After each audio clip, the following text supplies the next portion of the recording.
Hello and welcome to channel. I am Alexander and you are watching Balkan car habits. One of the biggest habits on the Balkan is to fix things on your car by yourself for cheap or low price.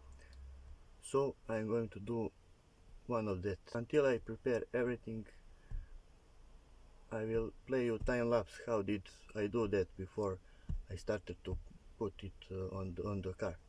So see you later.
that's all for today's video. I hope you like it. If you do, like, subscribe, comment down below what you think about it, and see you in the next video. Bye.